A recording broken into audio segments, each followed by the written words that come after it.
소설 나는 홍범도 송은일 장편소설 제17장 산이 높은 저 고개에 자고 가는 저 구름아,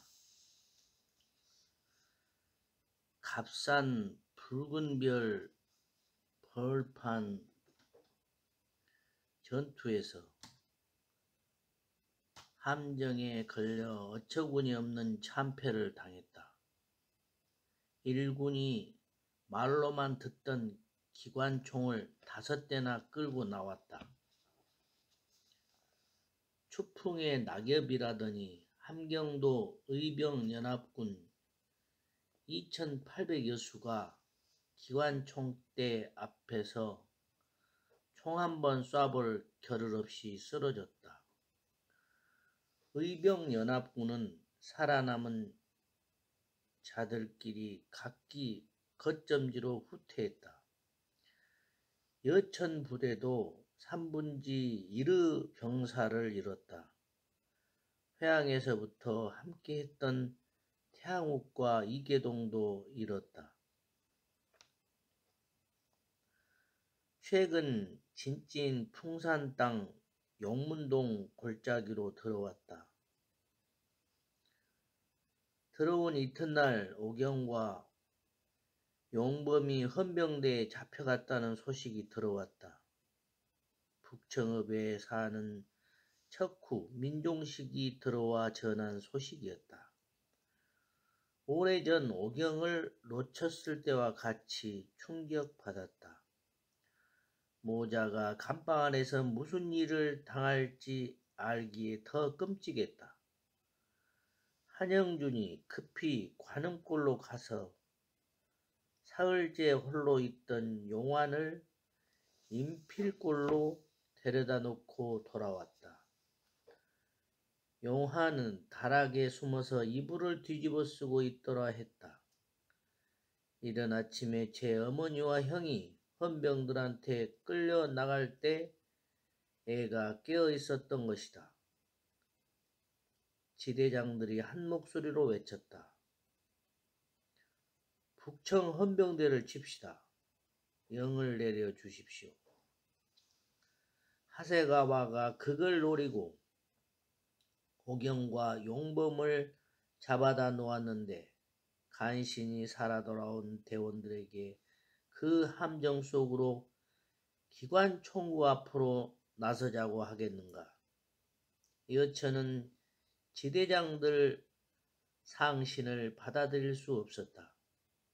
마음이 갈래갈래 찢어져도 불길 속에 들어있는 것 같아도 홀로 삼켜야 할 고통이었다. 며칠 후 차도선의 별동대와 김치명의 내무대 사이에 싸움이 벌어졌다. 작년에 차도선 부대가 합류할 때 차도선 부대를 별동대로 편제하고 차도선을 별동대장 자리에 놓았다. 김치명은 내무장으로 만들고 부대 살림을 하게 했다. 군자금을 모으고 쓰는 것도 내무대의 일이었다. 붉은 별 벌판에서 낯뜨거울 만큼 어처구니 없는 패배를 당하고 귀환하던 길에 값싼 간평에서 일군과 전투를 벌였다.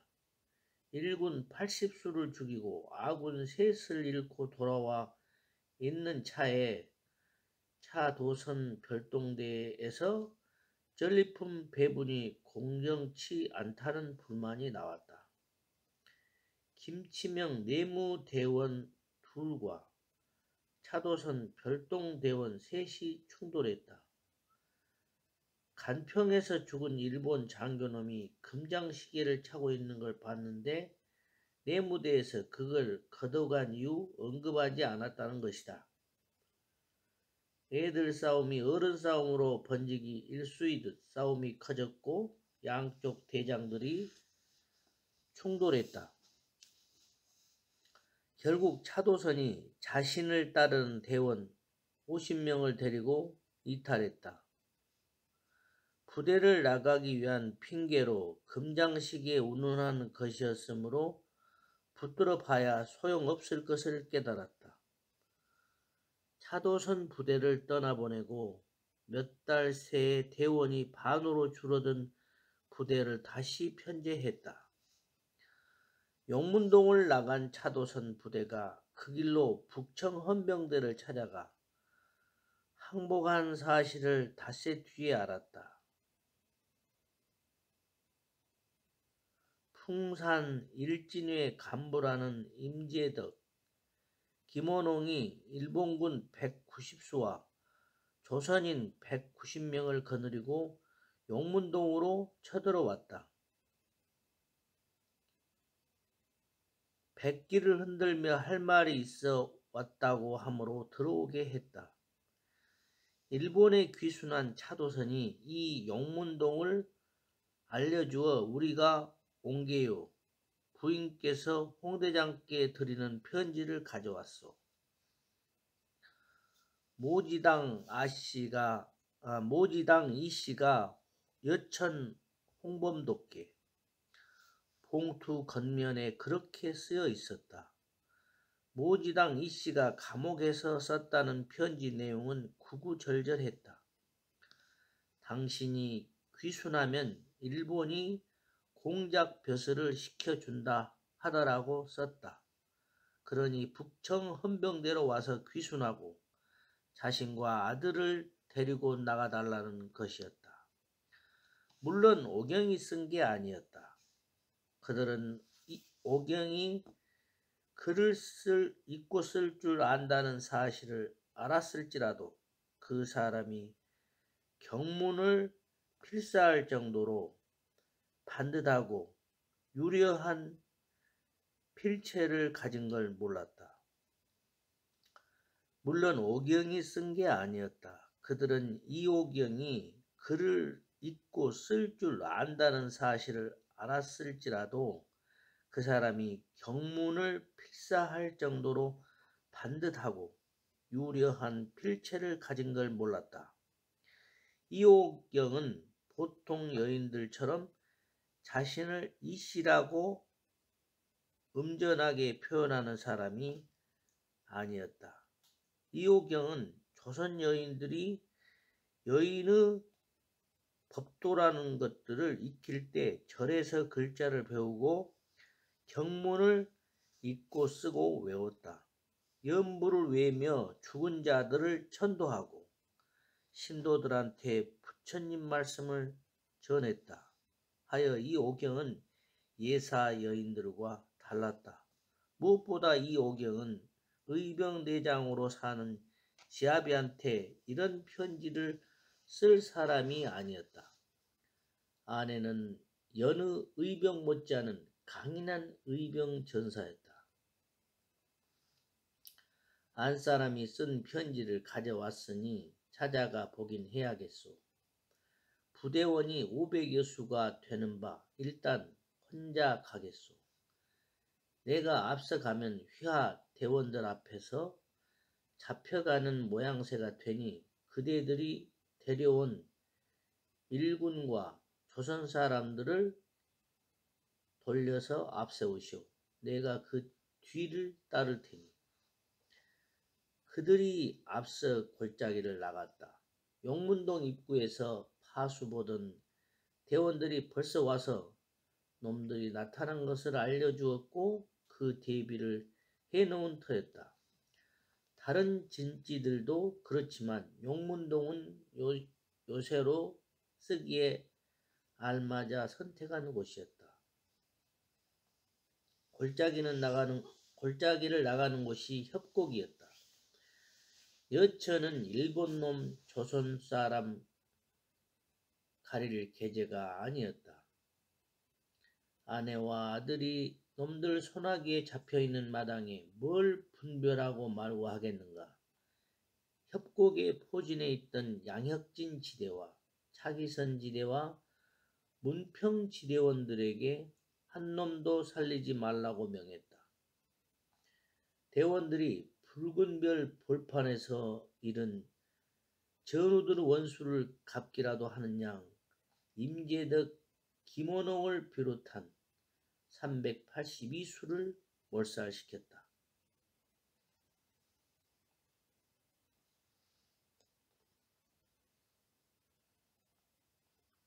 용문동 진지는 이미 노출돼 버렸거니와 시신으로 뒤덮여 살 수 없게 됐다. 용문동을 떠나 두운봉 아래 단락골로 옮겨왔다. 두운봉 넘어가 장진 땅이었다. 나흘 뒤 능구 패태기에 일본군 소수가 나타났다는 첩보가 들어왔다. 나흘 뒤 능구 패태기에 일본군 소수가 나타났다는 첩보가 들어왔다. 차기선 지대가 나가 잡았다. 같은 날 장진 땅 능골 늘구먹이에 일군 대대병령이 주둔했다는 첩보를 받았다. 이튿날 양혁진과 차기선과 문평지대가 출동해 전부 잡았다. 대원 셋이 전사했다. 다시 이틀 뒤에는 문평지대가 동사 다라치 광산 앞 두텁바우골로 나가 일군 일개소대를 잡았다. 겨우 일개소대를 상대했는데 급습에 실패하는 바람에 대원 셋이 전사하고 넷이 부상을 당했다.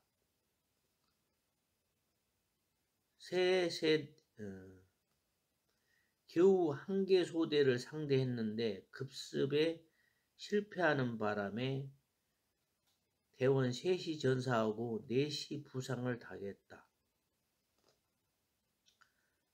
세 대대가 그리하고 있는 사이에 여천은 한영종과 중군과 오창군의 정찰대를 데리고 함흥으로 내려갔다.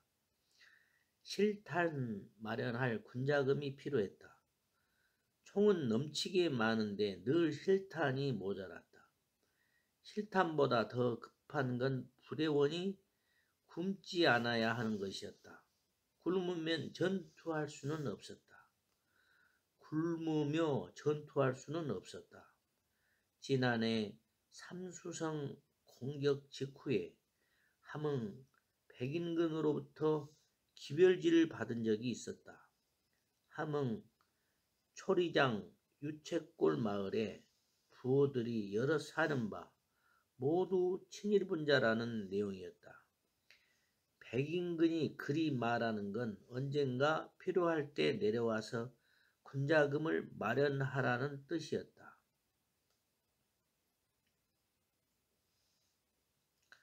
야밤에 유채골 8집을 급습해서 일본 돈 38,900원을 압수했다. 내친김에 함흥 동교촌 신성리 박좌스 집으로 들어가 일본 돈 6,000원을 압수했다. 와중에 백인근으로부터 박좌수 아들이 함흥 주둔 일본군 중대장이라는 사실을 듣게 됐다. 백인근의 포수 대원들과 합세해 박좌수 아들이 지휘하는 일군 300명, 보조원 50명과 전투를 벌였다. 350수 중 100여 수가 달아났다. 홍원으로 올라와 박원성 집을 쳤다. 백인근으로부터 홍원, 거부, 박원성 집에서 잔치가 벌어지매 홍원 군수며 일대 부자들이 죄 모일 거라고 들은 차였다. 박원성 집에서 일화 35,000원을 압수했다. 총 97,900원의 일본 돈 중 30,000원을 백인근에게 맡기며 총탄과 폭탄을 구입해달라 청했다. 흥남 포구에서 무기가 거래되기 때문이었다. 로사제, 영국제, 독일제 무기들도 있지만 태반이 일본제라 했다. 일본 무기상들은 일제 무기가 전부 일본군을 향한다는 사실에 신경 쓰지 않은 것 같았다. 장사치들 속성은 세상 어디나 비슷했다. 덕분에 일본 돈을 뺏어서 일본 무기를 사고 그 무기로 일본 것들을 조선 땅 걸음이 되게 만드는 것이다. 실탄과 폭탄 구입하는 대로 내가 장진으로 가지고 가겠네. 백인그의 말을 듣고 곧장 달라꼴로 귀환했다. 초파일에 장진 요엘이 병풍바위 밑에서 의병대 연합회의가 예정돼 있었다. 함경도 남쪽에서 활약하는 의병대 책임자들이 모두 참석하는 회의였다. 여천은 지대장들과 중군장을 대동하고 회의에 참석했다. 그동안 각자 벌인 전투들과 합동한 전투들을 복귀하고 문제점을 찾았다.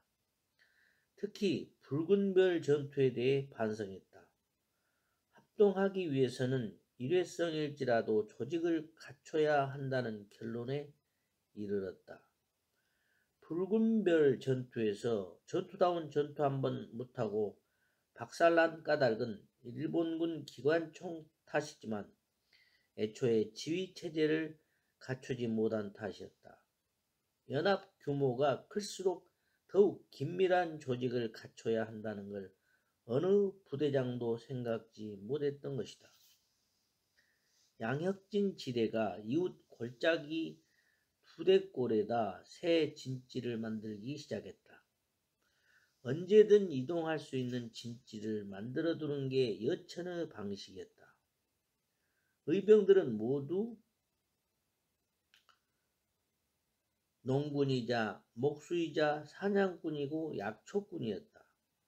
언제 어디서든 물을 찾아 집을 짓고 짐승을 잡고 나무쇠를 뜯고 버섯을 땄다. 두대골도 계곡을 끼고 있는 골짜기였다. 대원 모두가 달라붙어 나무를 찍어오고 톱질과 토끼질로 귀틀집들을 세우느라 한창이었다. 오늘은 마무리 작업을 하고 있는데 토벌대가 기척 없이 두대골에 들이닥쳤다고 했다. 진지 이동 계획은 다른 지대원들조차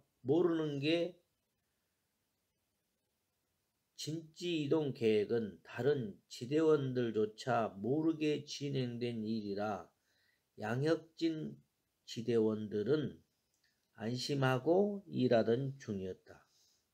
1군 200수가 기습해 오매 100명의 양혁진 지대원들은 변변한 대응조차 못해보고 3분지 1을 잃고 도망쳐 본대로 돌아왔다. 양혁진이 풀이 잔뜩 죽어 입을 연다. 면목 없습니다만 아무래도 정보가 새는 것 같습니다. 그렇지 않고서야 놈들이 이렇게 귀신처럼 들어올 수는 없습니다. 한영준이 대꾸한다. 맞습니다. 본대에 첩자가 들어와 있는 게 분명합니다. 언젠가부터 일이 이상하게 꼬인다 싶을 때가 잦잖습니까? 여천도 일찌감치 짐작한 차였다. 작년 말 삼수성 전투 후에 입대 자원자가 대거 몰렸다. 내무대장 김치명은 삼수성 전투에서 잃은 대원이 100여 수 되는 바 보충할 필요를 느꼈다. 제 나름 고르고 골라 20명을 받았다. 그 20명 중에 첩자가 섞여든 게 분명했다. 삼수성에서 며칠 지낼 때 날마다 전투를 벌였는데 잠시 소강 상태가 되면 대원들한테서 불만이 나왔다. 밥이 적다느니, 자기 총만 부실하다느니, 잠자리가 불편하다느니. 범도는 십수년간 숱한 의병들과 함께 지내오면서 그런 불만 터뜨리는 사람을 못 봤다.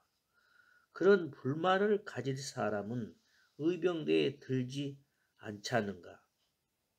의병 모집 공고문에는 항상 춥고 덥고 배고프고 헐벗고 고될지라도 나라를 되찾겠다는 간절한 의지와 불그르 용기를 가진 자만 들어오라고 써 붙인다. 그걸 각오한 사람들만 의병대에 입대한다. 하지만 의병들도 사람인지라 누군가 공평치 못하다 말하면 자신이 부당한 대우를 받는다고 느끼기 마련이다. 부귀영화를 꿈꾸지는 않을지라도 불평등을 참기는 어려운 게 사람이다. 범도가 늘 조심하는 것도 그 점이었다. 부귀영화를 꿈꾸지 않을지라도 불평등을 참기는 어려운 게 사람이다. 범도가 늘 조심하는 것도 그 점이었다. 호자 의진이 무엇 때문에 일시에 박살났는지 두 눈으로 보았지 않는가. 지휘부와 일반 대원을 이간질하고 대원들 사이에 내분을 조장하는 자가 들어온 게 틀림없었다. 비로소 조직 내 침투한 첩자 문제도 고려해야 한다는 생각이 들었다. 여천 자신만 해도 처처에 탐찰꾼을 만들어두고 정보를 얻고 있다. 하다못해 북청 헌병대 통역사 김가로부터도 정보를 얻는다. 이쪽이 그리하는데 저쪽이라고 아니하랴. 삼수성에서 이인선 부자가 들어왔을 때 내무대장 김치명이 몸이 부실한 이인선과 아직 어린 화일 부자를 내무대로 배치하고 진지 안에서 일하게 했다. 부대원들 사이에서 불만이 나오고 있다는 말을 들었을 때 여천은 첩자 문제를 생각하고 인선 부자를 불러 말했다. 자네 부자, 당분간 내 무대에서 그대로 지내면서 나를 잘 아는 채 말게. 자네 부자, 당분간 내 무대에서 그대로 지내면서 나를 잘 아는 채 말게. 어찌 이런 말을 하는가 하면 시방 내가 가장 믿을 만한 사람이 자네이기 때문이야. 우리 부대 안에 일군 첩자가 들어와 있는 것 같단 말이지. 자네가 살펴달라는 걸세. 화일이도 눈빛이 총명해 보이니 내 아버지와 함께 우리 부대 안에 들어와 있는 첩자가 누군지 살펴보려무나. 어떻게 말입니까? 일반 대원이 접근하면 안 되는 이 대강소와 일반 대원이 접근하면 안 되는 이 일반 대원이 접근하면 안 되는 이 대장소나 지대장들 처소를 살피는 자, 지휘부에 대해 좋자는 말을 하고 턱없는 불만을 말하면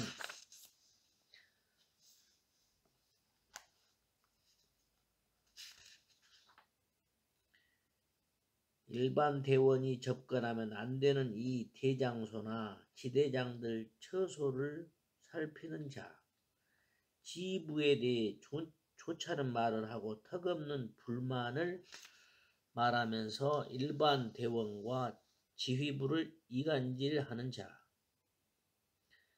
그런 놈이 누군지 그런 놈이 몇이나 되는지 눈여겨보라는 말이지. 아무 내색 없이 지내면서. 그리고 몇 달이나 지난 이래 전에 이 인선이 한밤중에 대장소로 찾아왔다. 여천이 의병대 연합회의에 참석했다가 돌아온 밤이었다. 어두운 방으로 들어온 그가 바싹 붙어 앉아서 속삭였다. 삼수에서 왔다는 조필과 북청에서 왔다는 우기철이 수상합니다. 조필은 중군 소속이고 우기철은 제3지대 소속이라 친하기가 쉽지 않는데 한밤중에 둘이 진지 밖으로 나가 만났거든요. 자네는 어찌 그들을 봤는데? 저는 대장님 말씀 듣고부터 한밤중에 보러 소피를 자주 보러 다니거든요. 그젯밤에 소피를 보고 숙사로 들어가려는 참에 조필이 나오는 겁니다. 그런데 아무 데서나 누면 될 소피를 보려 진지 밖으로 나가더군요. 멀찍이 따라가 보니 두 마장이나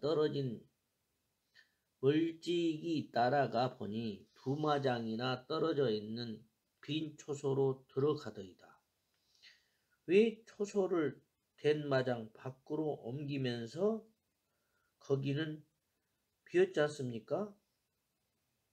왜 초소를 된 마장 밖으로 옮기면서 거기는 비었지 않습니까? 달빛이 비쳐서 미리 나와 있는 우기철을 알아보았습니다. 둘이 원체 속삭여서 무슨 내용인지는 듣지 못했고요. 그런데 어제 우기철이 탐찰조에 섞여 장거리에 나갔다 왔죠. 한밤중에 만난 것만으로는 그 둘이 첩자라고 단정 지을 수 없었다. 이인선에게 그들 동태를 더 살펴보라고 했다. 워낙 비밀스러워야 하는지라 그동안 이인선한테 시킨 일을 아무에게도 발설치 않았다. 동료들 사이에 첩자가 들어있다는 사실을 대원들이 알게 될 때 그 심정이 어떨 것인가. 동료를 믿지 못하는데 전투를 어떻게 할 것이며 일상을 어찌 지낼 것인가. 대원들 사기를 떨어뜨리지 않으려고 신중했던 결과로 두대골에서 대원을 32명이나 잃고 그만한 수가 부상을 당했다. 한중군장, 대장, 헌병대가 이 단락골을 두고 두대골을 친 것은 정확한 첩보로나 가능한 일이겠지? 헌병대가 이 단락골을 두고 두대골을 친 것은 정확한 첩보로나 가능한 일이겠지? 물론입니다. 생각해보면 용문동에서 별동대와 내무대가 충돌한 것도 이간질이 있었기 때문입니다. 내무대장이 금시계를 차지했다는 따위의 거짓말을 처음에 누가 했는지 당시 충돌한 대원들이 기억지도 못했지 않습니까? 이 지대에 우기철이라는 대원이 있다는데 자네 아나? 한영준 고개를 젓고 양혁진이 끄덕이며 입을 연다. 그는 처음에 제 지대에 있다가 지난달 재편 때 이 지대로 옮겼습니다. 북청 후창에서 왔다던 사람입니다. 어찌 모르십니까? 한 지대장, 자네 지대에는 조피를 아나? 한 지대장, 자네 지대에 있는 조피를 아나? 그는 제 지대 오소대원입니다. 어찌 모르십니까? 자네 둘이 대원 몇을 데리고 우기철과 조피를 잡아다 문초해보게. 그 둘이 한밤중에 진지 밖 빈 초소에서 만난 걸 본 사람이 있는데 그 이튿날부터 제1지대가 두대골 공사를 시작했거든. 금장시계 건도 그렇고 모지당과 용범이 지내던 관음골이 들킨 것도 이상해. 한지대장, 자네가 모지당을 고막골에서 관음골로 옮겨줄 때 누구누굴 데려갔는지 생각해 보게. 같이 갔던 대원은 아닐지라도 은연중에 누군가한테 발설했을 수도 있는데 그 누군가가 조필이나 우기철이 아닌지. 양혁진과 한영준이 컴컴해진 얼굴로 대장소를 나간다. 권리어 내무장 김치명과 정찰장 오창근이 북청에 사는 척후 민종식과 들어온다.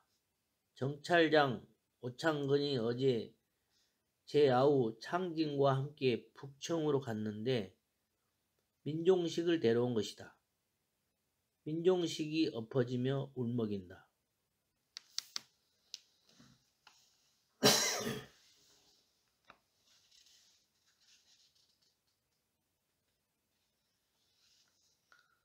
대장님, 한 달여 전 3월 초 여드렛 날 그가 와서 오경과 용범이 헌병대에 잡혀왔노라고 알렸다. 한영준이 민종식을 따라 나가서 관음골에서 떨고 있던 용환을 인필골에다 데려다 놓았다. 그리고 후치령을 넘어가 통역 김가를 만나고 돌아왔다. 오경과 용범에 대해 그때 들은 게 다다. 민종식이 방바닥에 이마를 찌으며 곡소리를 낸다. 틀림없이 헌병대 감방에 들어있는 모자에 대해 말하러 왔을 그가 입을 못 열고 울기만 한다.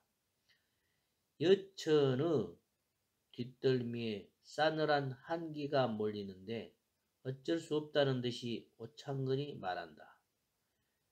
김통 말을 종합하면 이렇습니다. 이래전 초파일 오후에 용범이 평창 감방을 나와서 헌병대 우문 담 넘어 달아났습니다. 그 길로 용범은 관음골로 달려갔습니다. 부친이 어디 계신지 몰라서 관음골로 간 용범이 하룻밤 자고 어머니의 돈주머니와 권총 2개를 소지하고 나왔습니다.